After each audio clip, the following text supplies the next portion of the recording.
Okay. Welcome everyone to the On Time, On Target Financial Thought Leadership Series. And I am so privileged today to bring you Dr. Judy Staveley, who you've already heard her bio, and she does like a million things, but she's basically a superwoman of all the stuff that she does, always exciting news breaking out on her LinkedIn page. She just got an article that she was referenced today. I saw it earlier this morning. And she's also, on top of all of that, the CEO of a magazine that we're going to talk about. So thank you, Judy, for being on our show today. And why don't you start by telling us a little bit of your backstory of up to kind of how we met in Alaska, and we'll go from there. All right. So my backstory is that I've been a military spouse for over 20 years. My husband retired military, and we've lived all over the United States. We were 10 years Navy, and Pete, my husband, who you flew with, flew F-18s with the Navy, and then transitioned to the Air Force and started flying F-15s, where we met you. So yeah, so we met at the 12th Fighter Squadron, and yeah, and it's been, you know, a wonderful ride throughout these years. And then when we moved to the state of Maryland, I became a professor. The Platform magazine was born almost 10 years ago. Actually 10 years ago to this date, because we'll be celebrating soon. And all right. It was yeah. So it was developed with one of my students, one of my former students, who actually does all the covers and all the graphic art and all that fancy stuff that, you know, the artists do to make it look nice and pretty. I just kind of overlook everything. Right. Well, that's great. We're going to get to the magazine at the end, because I know a lot of people want to hear about that. But I do want to talk about when we met back in Alaska and some of the fun times we had up there. I know Irene and I look back on it as one of our best experience in the military, just because the people we had, the leadership team in place was amazing. We had our fighter squadron, we had 3 female pilots, and it was just amazing, which was kind of uncommon back then, more common now, but this was 2005. And we got to fly all over the state of Alaska and intercept bear bombers, that sort of thing. So but it was really tight knit with the group. And one thing about the spouses, we were the Dirty Dozen for the guys. We were the 12th Fighter Squadron, and that heritage went back to pre-World War II. And then the spouses were the divas. So, and one of the pictures my wife has downstairs is of all the divas dressed in their black dresses, and she just looks back fondly on that time period. But one of the things she always said was it was a big deal with the spouses on whether Judy was going to be able to make it to the event, because you were always so busy. So tell us some of the stuff you were working on up in Alaska. Well, back in Alaska, I was a professor for the University of Alaska, Anchorage. I was teaching Anatomy 1 and 2 and Gross Anatomy at the time. And I did a section with biology also, basic biology, and tutoring all the athletes. I think everybody remembers the time that I had a field trip and brought the whole hockey team and gymnastics team to the fighter squadron. And then I was supporting through a grant, teaching nursing subjects along with anatomy to retain nurses in nursing programs at the University of Alaska Anchorage. So the University of Alaska Anchorage kept me very busy. And then at the same time, I did some side work in forensics.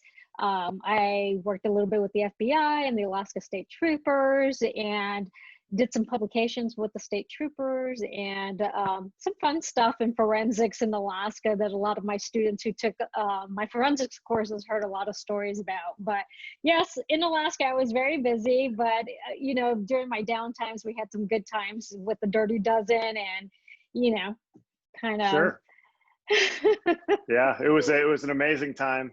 And what's funny though is when you hear Judy tell that story, the translation of that across the squadron is you hear all this stuff, and then you hear FBI, and then pretty soon it just devolves to, well, Judy's FBI, so she'll never be around. Yeah, that sort of thing. It's like she's not actually FBI, but it was. I just supported them in STEM subjects. That was it. I was not a special agent or anything. I just kind of, you know, educated. It was all about education. Right. Well, it was fun to talk about. So let's talk about STEM, since you just brought that up. And I know that you are a spokesperson for STEM, and if I have my interpretation right, about to take over as president there locally. So tell us about your initiatives in STEM and what you guys are doing.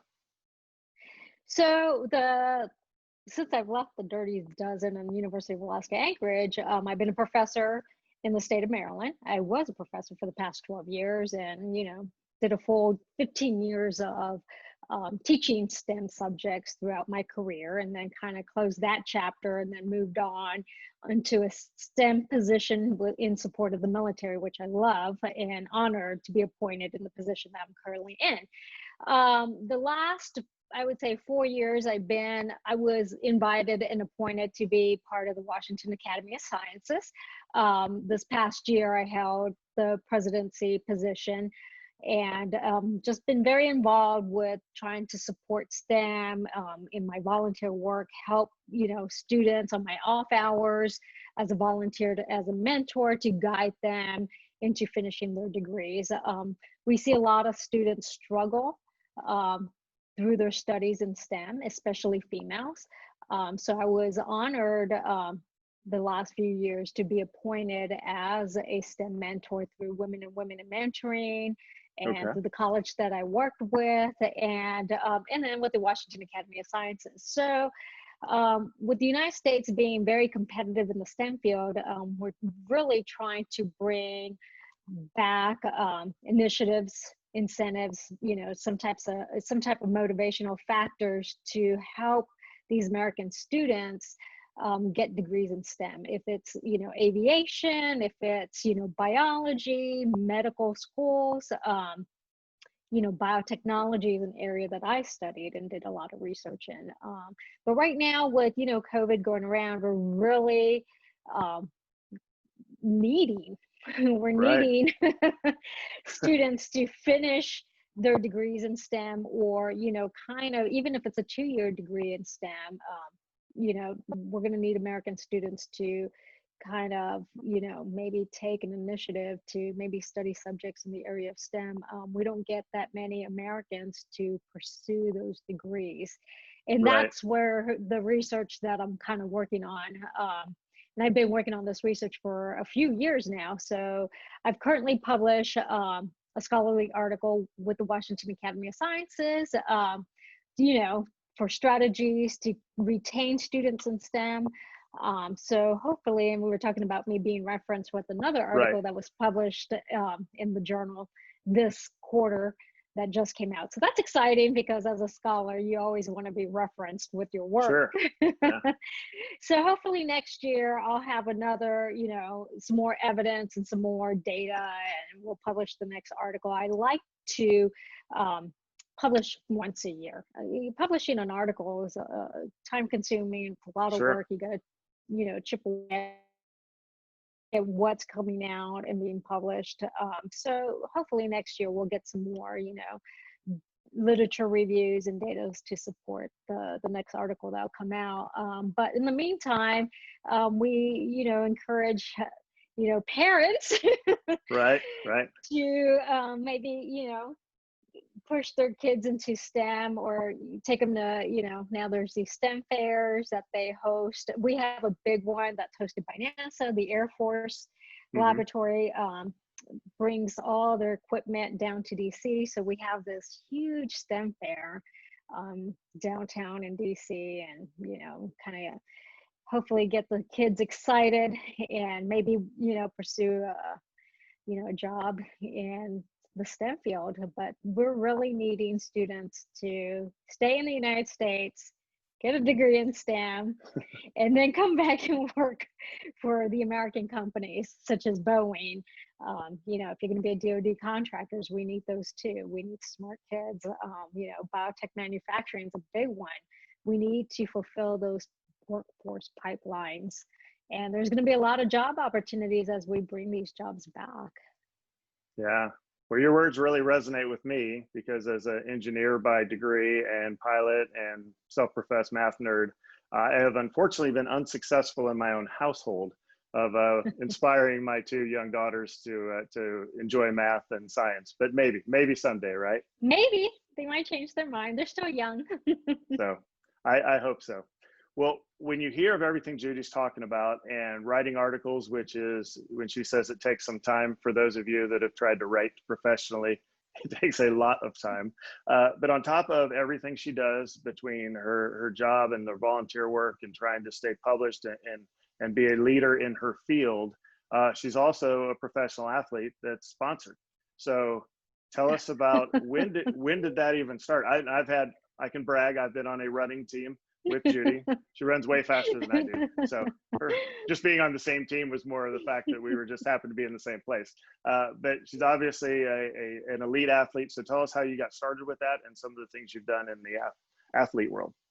Well, I've been running since 6th grade, and my family's always asking me, my nieces and my nephews are always, how did you get into running? Well, you're the only one that runs in the family. And they give me a hard time about it. But I've been in track and field since, grade 6. And I was always a competitive kid. I was a tomboy, actually. So I never gave up my sport. And I did other sports, in high school. I played baseball. I still did track and field. I think my senior year, I kind of slowed down in track and field because I hurt my knee. And then I thought, once you hurt your knee, back in the day, they used to tell you, well, you'll never run again, right? Right. Well, that didn't happen, I just continued to run. I got better and continued to run. And that's actually running's my outlet. But in Alaska is when I got into triathlons. I would say back in 2004.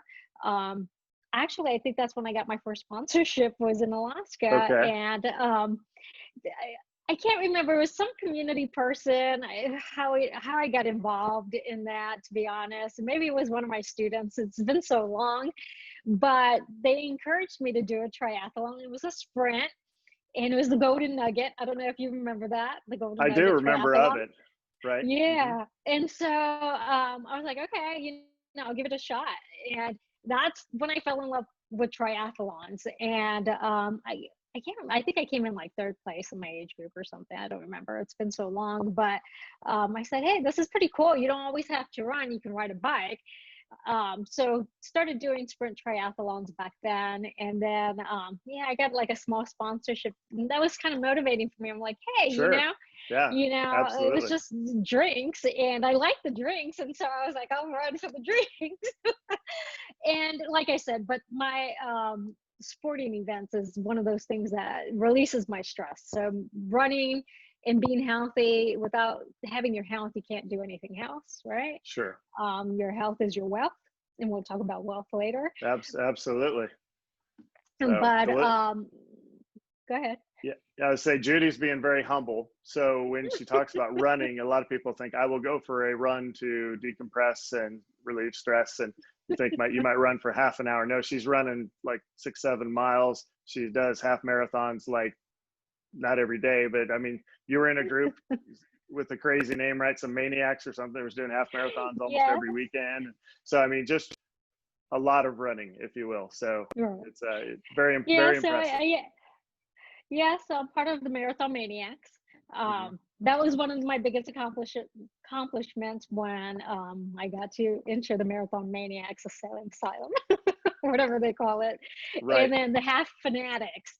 And then Fanatics, if you're the Fanatics. So if you become a member of both, and then you become a double agent because you're running half marathons and marathons. So like I said, my half marathons, I would say maybe go back 11 years. I haven't been doing, as long as my USATF, my sprints. I love sprint racing. But I guess it's all pretty even, but now that I'm getting older, I'm just doing one marathon a year. And just doing one marathon a year. Yeah, just one.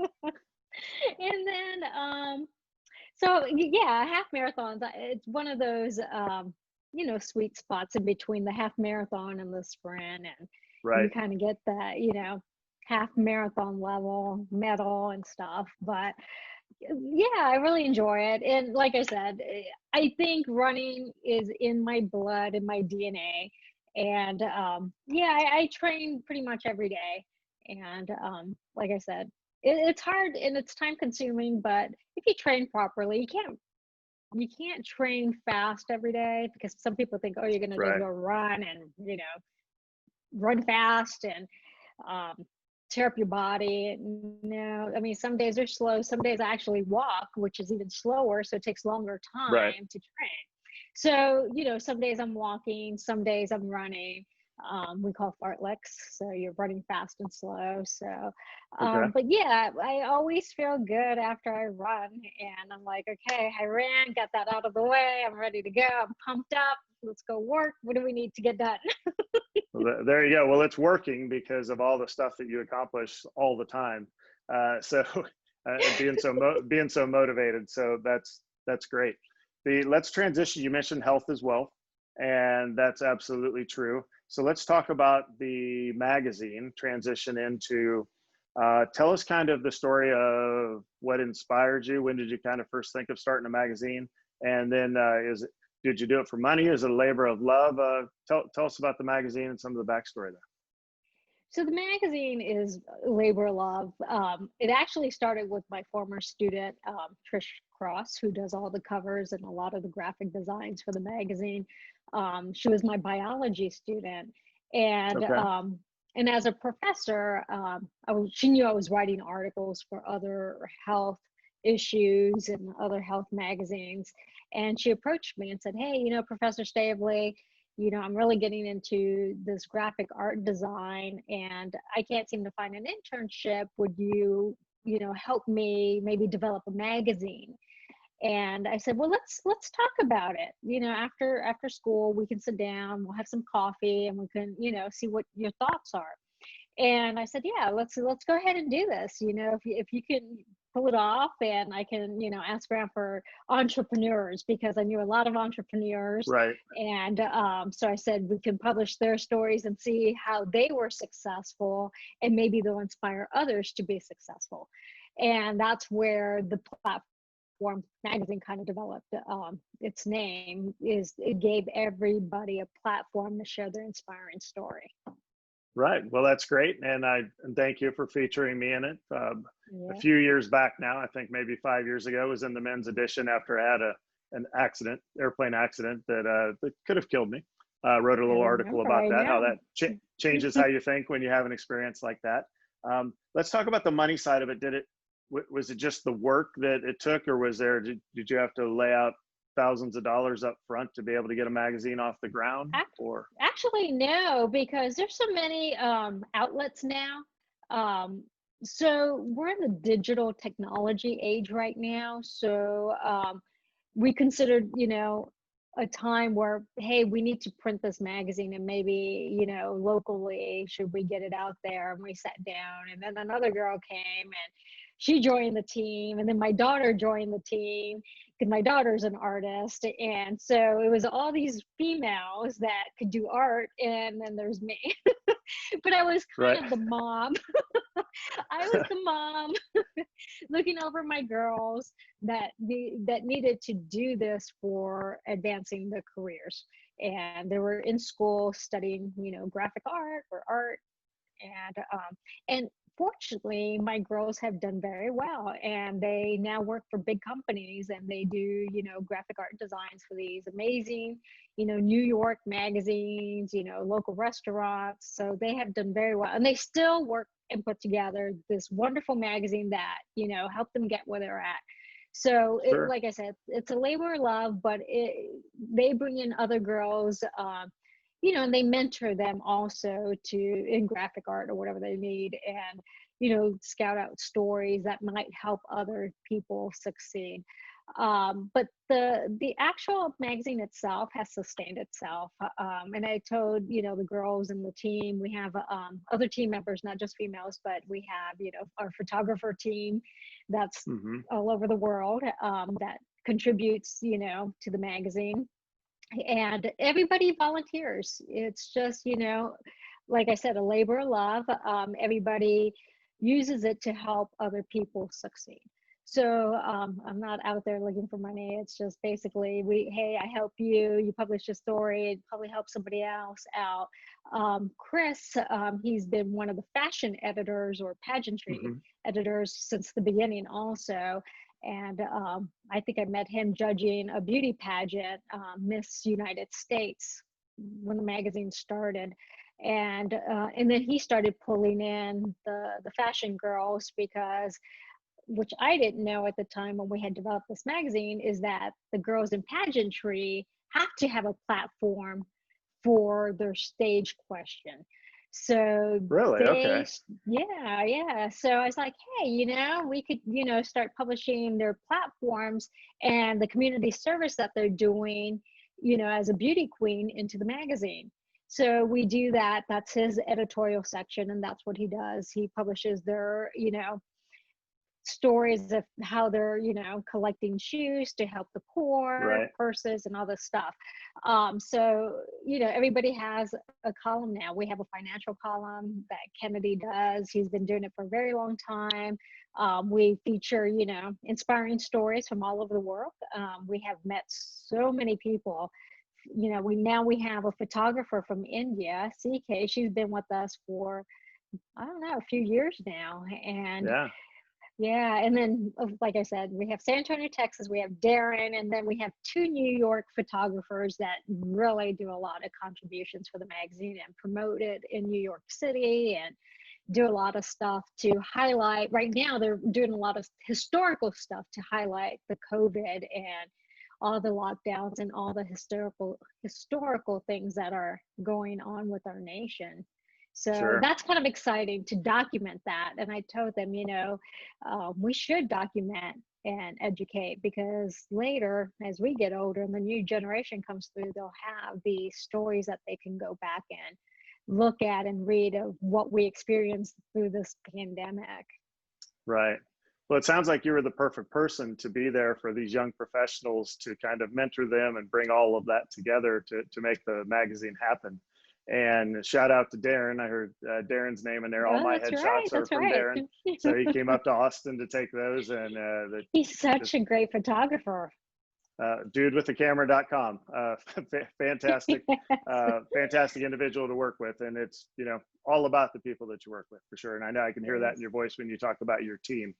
We did mention COVID-19, and you're right. We've talked offline that this is a historic time and for all of us, and it does need to be captured, how everybody was affected and things we were thinking about. So if we do face this in the future generations have this to kind of fall back on. But tell me about how it affected you, either personally or through running your magazine. Were you able to continue meeting your timelines for publishing, or did things kind of have to go on hold? Or tell me about some of your challenges.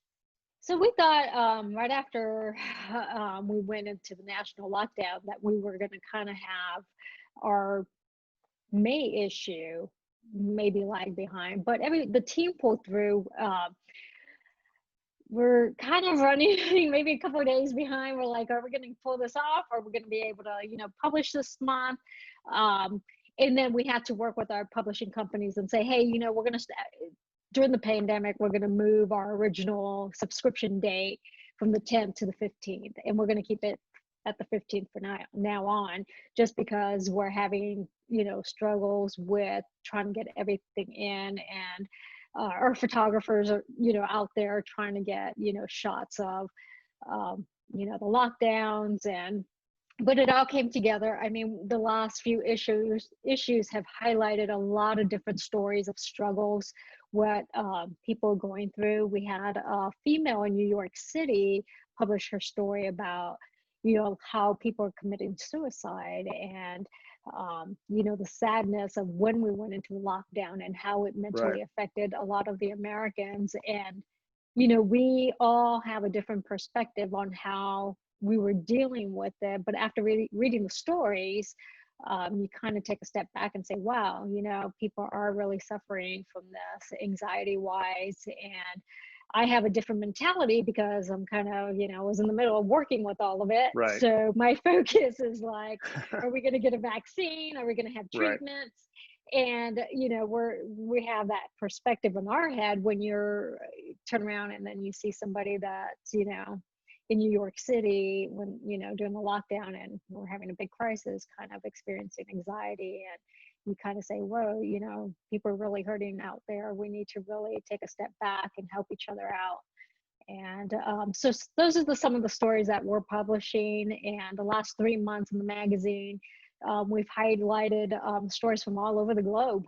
And, the lockdown and how things, are just quiet. And, even in India is really a hot spot right now. So Right. CK, who's our photographer editor in India, she's been these last couple of months highlighting India and the struggles that they've been going through. So as Americans, we're watching what each country is doing. Sure. And then we had a couple of articles from Italy also. Italy got, hit hard. So, globally, we're trying to help each other out and trying to cope with this, right. Well, certainly it's important to get that raw information out there. And, people, if they don't like that because they don't want to see the raw stuff, then they can look away.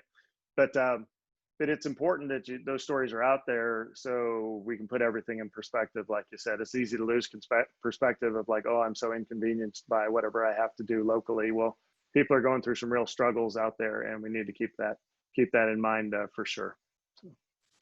As far as for somebody that's listening to the show and say, hey, I either want to start a magazine or I want to work my way professionally up through the chain to where I'm a senior leader, a thought leader in my field. What would you advise either those folks that are listening or a younger Judy, either perspective, how you want to answer it? What would you mentor them? What would you say to them as far as how to be as successful as you are? Well, I think it's personality. I have a lot of intrinsic motivation in me. But then again, it's, having great people, like you said, work with. And I don't do the magazine. Everybody else really does the magazine. They contribute, the stories. Jeff Smith and Barry Morgenstein, who are the photographers in New York City, are out there, taking photographs, documenting stuff. The editors of the magazine are writing their stories every month, getting you, that information that you need to learn how to do finances or, inspire you with health. And like I said, like Trisha does the beautiful covers of the magazines. I don't have that talent. Right. Without her, we wouldn't have a magazine. So we always, are grateful to have her because, she does amazing work in graphic arts. And so, well, I have, if people have a great story to share, please share it with us, platformmagazine.com, and you can email us, the stories that you want to share with others that may inspire somebody, to become an entrepreneur or artist or, scientist. But to run a magazine, like I said, you really have to have a good team that support each other. And I say the most difficult thing of having a magazine is getting the stories every month. Okay. Mm-hmm. And that's what sustains the magazine, because you have to have a minimum of certain pages to publish. And so scouting those stories, and Lori, was my story scouter, and she'd go out there and find the stories or the cover models. She goes out, and spends her time reaching out to individuals saying, hey, your inspiration, would you please share your story with the Platform magazine? And right. She'd come back and say, hey, we found the celebrity. and so we, those are probably the most challenging aspects to running it. I just see the finished product when it's all nice and pretty and kind of read through it and then proofread it and say, there's something wrong with the grammar, and I go and fix it. But other than that, the hard work comes from the team. And then I, on a weekend, I'll just kind of breeze through it and say, hey, it looks really good, or hey, you need to fix this. Right. But the meat of the magazine comes from, like I said, the team. And we have a pretty good sized team. And we, we work together, we do group chats, we do things virtually, but having the photographers, those are I would say the biggest contributors, because you need those photos. And I always say photos are the ones that really tell the story. Right. Well, thank you, Judy, so much. And for folks that I know you threw something out there, but folks want to be in contact with you or the magazine, can you throw whatever you want to throw out there for information again, real quick, so how people can get a hold of you? So you can go to www.theplatformmagazine.com. You can subscribe on Magster internationally, or just buy a single issue. It's digital, so it goes on every digital platform: iPhones, Androids, iPads, your regular laptop. We also go through MagCloud, which you can get a print copy. You buy a print copy. It's really nicely printed from them. We quit printing a whole bunch of magazines because, again, most people were buying the magazine digitally. Plus, we're conservative and we like to save paper. So, but some people really like the hard copies because they're really nice. Right. So MagCloud took up, doing the publishing for that for us. And they also sell the digital copies where you can download a PDF and print it out yourself. But yes, please do share your stories. Email us whenever, to our website, and we have our social media sites also, Facebook, Twitter, so Instagram is a big one too. Right. So Well, excellent, Judy. I yes. thank you so much for being on today. I know you have a busy schedule, so I will let you get back to doing the thousands of things that are on your to-do list. But to our listeners out there, hopefully you enjoyed Judy's story, and you're as motivated by her as I am, because she really does find time to do all kinds of amazing things out there. And hopefully she can help all of you stay on time, on target financially. Thanks again for listening in. Bye.